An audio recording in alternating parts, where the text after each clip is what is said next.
Everyone, DVS ম্যাডামের ক্লাসে তোমাদের সকলকে স্বাগতম। আমি ডিভিএস ম্যাডাম। সবার আগে চ্যানেলটা সাবস্ক্রাইবের পর প্রত্যেকে নোটিফিকেশন অন রাখবে, যাতে যখন যখন ভিডিও আপলোড হোক তোমাদের কাছে পৌঁছে যায়।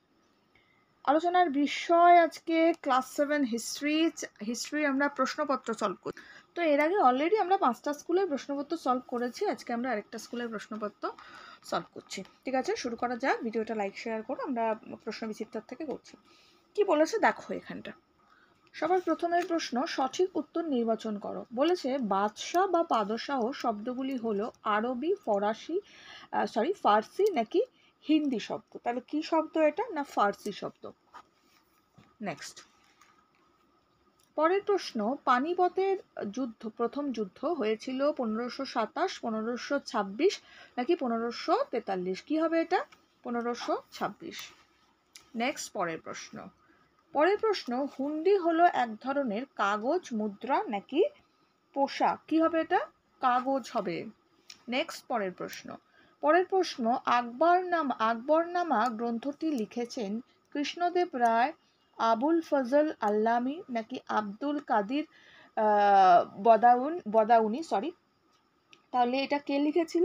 না, আমরা এটা করতে পারি যে আবুল ফজল আল্লামি লিখেছিল, বদাউনি নয়, আবুল ফজল আল্লামি। নেক্সট, পরের প্রশ্ন, সড়ক ই আজম নির্মাণ করেন কে? সড়ক ই আজম নির্মাণ কে করেন? আমরা কি করতে পারবো? না শের শাহ করেছিলেন। অপশানে দেখি আকবর, বাবর, শেরশাহ আছে, তো শের শাহ হবে। নেক্সট দেখো, আমাদের দিয়েছে একটি বাক্যে নিম্নলিখিত প্রশ্নগুলোর উত্তর দেওয়ার জন্য। বলছে বীরবলের প্রকৃত নাম কি? কি ছিল বীরবলের প্রকৃত নাম? কমেন্টস করো দেখি কে কে পারো। মহেশ দাস। ওকে, বীরবলের প্রকৃত নাম কি ছিল? মহেশ দাস। নেক্সট, আমি জাস্ট আনসারটুকু লিখলাম, তোমরা কিন্তু অবশ্যই পূর্ণ বাক্যে লিখবে। নেক্সট, কারণ একটি বাক্যে করতে দিয়েছে, ঠিক আছে? এক কথায় দিলে শুধু আনসারটুকু লিখতে হতে, একটি বাক্যে মানে পূর্ণ বাক্যে। নেক্সট আমাদের বলেছে লালকেল্লা কোথায় অবস্থিত? লালকেল্লা দিল্লিতে অবস্থিত।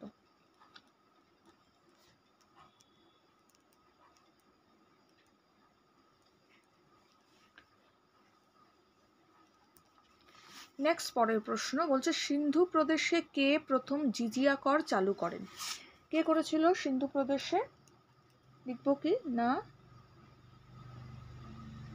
আরবের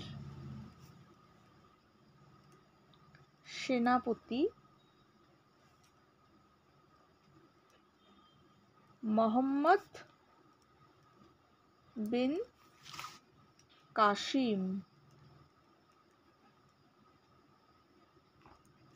ঠিক আছে, মোহাম্মদ বিন কাসিম হলো। নেক্সট, পরের প্রশ্ন বলেছে হৌজ ই শামসি জলধারটি কোন সুলতান খনন করেছিলেন? আচ্ছা, এখানে আমাকে কি দিয়েছে? হৌজ ই শামসি না, এটা ইলতুৎমিশ করেছিলেন।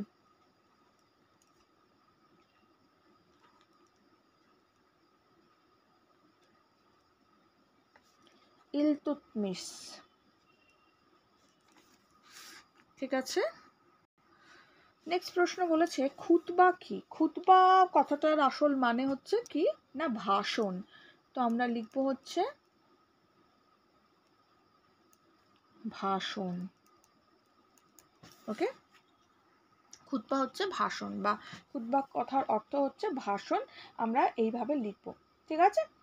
কারণ আমরা ওই পড়েছিলাম, এটা কিন্তু আমাদের দিল্লির সুলতানিতে এটা আমরা পড়েছিলাম যে কোনো সুলতানের শাসনকালে মসজিদের ইমাম একটি ভাষণ পড়তেন, এটাকেই বলা হতো কি? না খুতবা। আমরা এইটুকুও লিখতে পারি চাইলে, ঠিক আছে? আমি যতটা বললাম এতটাও লিখতে পারি যে কোনো সুলতানের শাসনকালে মসজিদের ইমাম একটি ভাষণ পড়তেন, এটাকে বলা হতো খুতবা। হলো। নেক্সট আমরা যাব হচ্ছে 3 নম্বরের প্রশ্ন। 3 নম্বরের প্রশ্নগুলো 2-3টে বাক্যে লিখতে হবে। বলেছে 12 ভূঁইয়া কাদের বলা হয়? 12 ভূঁইয়া কাদের বলা হয়? না, এটা কিন্তু জন্য 2 নম্বর করে আছে, দুটো প্রশ্নের উত্তর দিতে হবে। 12 ভূঁইয়া কাদের বলা হয় এটা আমরা আমাদের পাঠ্য বইতে পেয়ে যাব।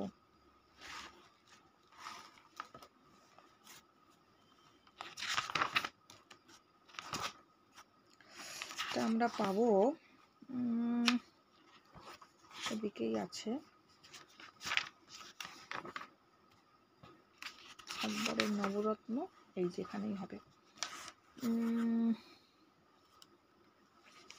এই যে দেখো, আকবরের ছেলে ও উত্তরসূরি জাহাঙ্গীরের সময় বাংলায় স্থানীয় হিন্দু জমিদার ও আফগানরা মুসলমানদের বিরুদ্ধে বারবার বিদ্রোহ করেছে। এই বিদ্রোহকেই একসঙ্গে 12 ভূঁইয়া নামে পরিচিত ছিল।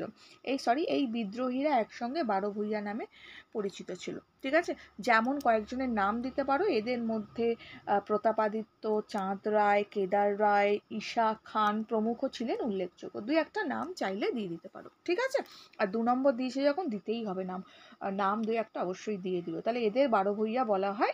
এই 12 ভূঁইয়াদের মধ্যে উল্লেখযোগ্য হলো বলে দুটো নাম দিয়ে দেবে। ধরো প্রতাপাদিত্য দিয়ে দিলে খুব ইজি, সবাই জানি প্রতাপাদিত্যের কথা, আমরা কবিতাতেও পড়েছি, যুদ্ধ করিয়া প্রতাপাদিত্য তুই কি মাসেই ধন্য দেশ, তাই তো পড়েছি।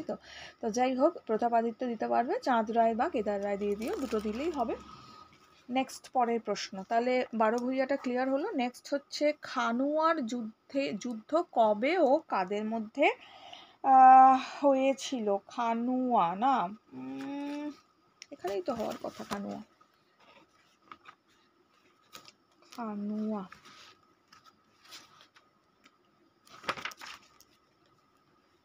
এই যে খানুয়ার যুদ্ধ।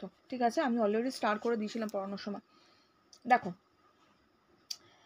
কি দিয়েছে এখানটা, মেওয়ারের রানা সংগ্রাম সিং অর্থাৎ রানা সিং রাজপুতদের তিনি নেতৃত্ব দিয়েছিলেন। আর যুদ্ধ শুরু হওয়ার আগে বাবর মুঘল যোদ্ধাদের বলেন এই যুদ্ধ তাদের ধর্মের লড়াই। তার মানে কার কার সঙ্গে যুদ্ধ হচ্ছে?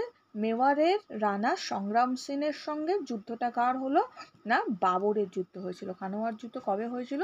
1527। ঠিক আছে, তাহলে কবে কাদের মধ্যে, ব্যাপারটা ক্লিয়ার হলো, কনসেপ্ট। নেক্সট পরের প্রশ্ন। আচ্ছা, পরের প্রশ্ন বলছে আকবরের আমলে দুজন ঐতিহাসিকের নাম। এটাও কিন্তু আমরা আমাদের পাঠ্য বইতে পাবো, এই চ্যাপ্টারেই আছে, মুঘল সাম্রাজ্যতেই আছে, আকবর যেহেতু।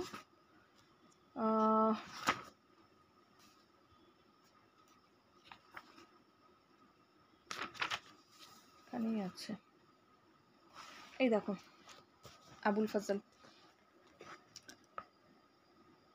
ফজল ও আব্দুল কাদির বদাউনি, এটা ছিল হচ্ছে দুজন ঐতিহাসিক। দেখো এখানে লেখা আছে আকবরের আমলে এক বিখ্যাত ঐতিহাসিক ছিলেন আবুল ফজল আল্লামি।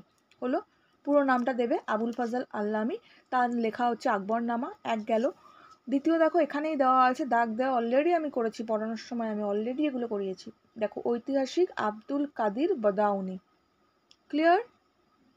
মুন্তাখাব তওয়ারিখ বইতে এটা পড়েছি কিন্তু। তার মানে কি হলো, আমরা দুটো পেলাম, কাদির বদাউনি এক, আব্দুল কাদির বদাউনি, আরেকটা হচ্ছে আব্দুল ফজল আল্লামি, দুজন নাম। ওকে, 76 নম্বর পাতা, 76। নেক্সট পরের প্রশ্ন। নেক্সট আমাদের বলেছে 5টি বাক্যে নিম্নলিখিত প্রশ্নগুলোর উত্তর দেওয়ার জন্য বলেছে ইক্তা কি, কেন সুলতানরা ইক্তা ব্যবস্থা চালু করেন। প্রশ্নটা পেয়েছি আমরা পাঠ্য বইয়ের প্রশ্ন মানে আমি দিয়ে দিয়েছি প্রশ্ন, পাঠ্য বইয়ের প্রশ্ন, এটা আমাদের হাতে কলমে প্রশ্ন উত্তরে পেয়েছি। সুলতানি যে চ্যাপ্টারটা রয়েছে, ঠিক আছে, দিল্লির সুলতানি, সেই চ্যাপ্টারে কিন্তু প্রশ্নটা আমরা পেয়েছিলাম। ওকে, এটা পাঠ্য বইয়ের যে হাতে কলমের প্রশ্ন থেকে এসছে। সো এটা আমরা কোথায় পাবো? আমি অলরেডি লিখিয়ে দিয়েছি, যারা আমাকে ফলো করেছো তারা জানো, না হলে তোমরা সেই চ্যাপ্টারের পড়াটা দেখে নিও, মানে দিল্লির সুলতানির চ্যাপ্টার যেটা আমি করিয়েছি সেই চ্যাপ্টারে চলে যাবে, সেই চ্যাপ্টারে অলরেডি আমি লিখিয়ে দিয়েছি, সেটা দেখে নিও। আর না হলে এই যে দিল্লির সুলতানিতে এসে গেছি, দিল্লির সুলতানিতে এটা আমরা পাবো। ওকে, অলরেডি আছে। দেখো ইক্তা ব্যবস্থা, ঠিক আছে, এখান থেকে উত্তরটা আমাদেরকে লিখতে হবে। এর আগেরতেও পাবে। ইক্তা কাকে বলে, এটা এখানে রয়েছে, যে সুলতানরা যেসব রাজ্য জয় করতেন সেই রাজ্যগুলিকে এক একটি প্রদেশের মতো ধরে নেওয়া হতো, প্রদেশগুলিকে ইক্তা বলা হতো। ওকে, এবার ইক্তা ব্যবস্থা সম্পর্কে এখান থেকে একটুখানি লিখে দেবে। আমি অলরেডি প্রশ্নটা লিখিয়ে দিয়েছি, তো সেটা নিয়ে আমি আর ডিসকাশনে যাচ্ছি না। ঠিক আছে, নেক্সট নেক্সট প্রশ্ন দেখুন কি দিয়েছে, বলেছে মুঘলদের রণকৌশল কেমন ছিল। প্রশ্নটা আমি করিয়ে দিয়েছি মুঘলদের রণকৌশল, তাও আমি বই থেকে একটু দেখিয়ে দিয়েছি। মুঘল সাম্রাজ্যে যাব আমরা, মুঘল সাম্রাজ্যে দেখো মুঘল রণকৌশল, ঠিক আছে, টুকরো কথার মধ্যে পেয়েছি মুঘল রণকৌশল, এটা আমাদের লিখতে হবে। ওকে, নেক্সট, এটা পেজ নম্বর হচ্ছে 71। 71 তো, হ্যাঁ 71। আচ্ছা, নেক্সট প্রশ্ন হচ্ছে সুলতান ইলতুৎমিশের সামনে প্রধান তিনটি সমস্যা। এটা আমরা আমাদের পাঠ্য বইতেই পেয়ে যাব প্রশ্নের উত্তরটা।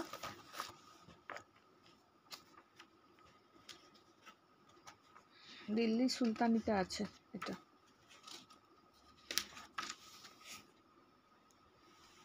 দেখো এখান থেকে লিখবে, দিল্লি সুলতানিতে কুতুবউদ্দিনের জামাই ইলতুৎমিশ যখন সিংহাসনের সুলতান হলেন, ঠিক আছে, তখন থেকেই গোলমাল জটিল হলো, মানে সমস্যা দেখা দিল।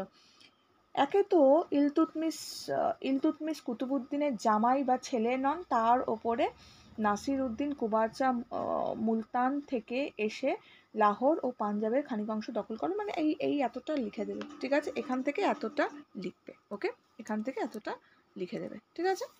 নেক্সট আমাদের বলেছে 10টা বাক্যে লেখার জন্য বলেছে যাবতীয় ব্যবস্থা কাকে বলে, আকবরের ভূমি রাজস্ব ব্যবস্থা কেমন ছিল। আচ্ছা, যাবতীয় ব্যবস্থা আর আকবর, না এটা আমরা এদিকে পাবো, মুঘল সাম্রাজ্য এদিকেই আছে।